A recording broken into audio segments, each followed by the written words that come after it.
So, welcome sa unboxing ng aking espresso na Tokyo Revengers. So, kasama natin ngayon si Mikey. So, I really love yung box niya. Malaki siya as compared to normal na mga Bandai products. So, this is espresso. This is Excite Motion by Bandai. So, ang ganda din ng packaging. Sobrang linis ng box. I love it. So, ayan, buksan na natin ngayon yung si Mikey, si Manji Rosano. So, ang laki niya kasi even yung plastic is sobrang laki niya as compared to yung mga usual and normal na mga Bandai products. And this one is sobrang ganda nung figure. Sobrang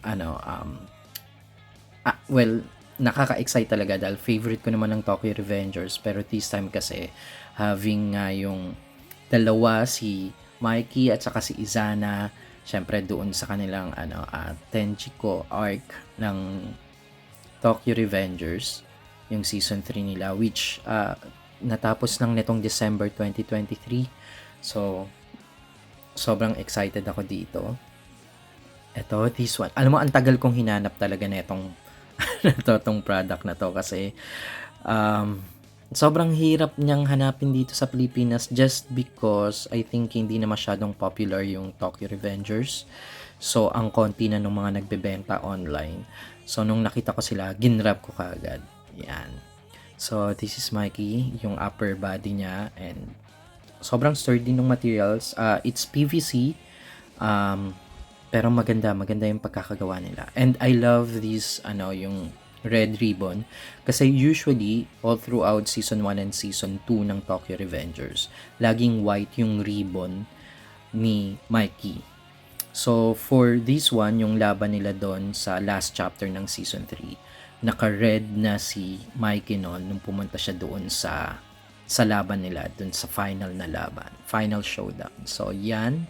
So, naka-red na siya. Ito yung nagkita sila ng Tenjiko arc. So, na ang leader ay si Izana. Tapos, nandun na rin sina Kisaki, si Kaku-chan. Yan. So, kompleto na sila doon. And sobrang, oh my God, nung napanood ko yun, na kinakabahan talaga ako for Takemechi. Kasi akala ko hindi talaga darating si Mikey at saka si Draken. Pero dumating.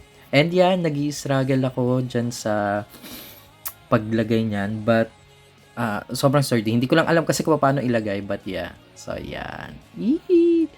Oh, 'di ba ang ganda? And boom, baksak. Pero yan, sobrang ganda nito.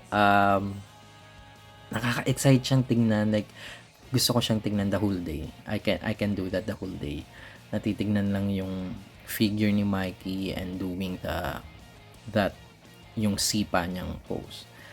So, eto naman si Izana. Si Izana, para sa mga hindi pa masyadong familiar sa Tokyo Revengers, is actually parang half brother niya.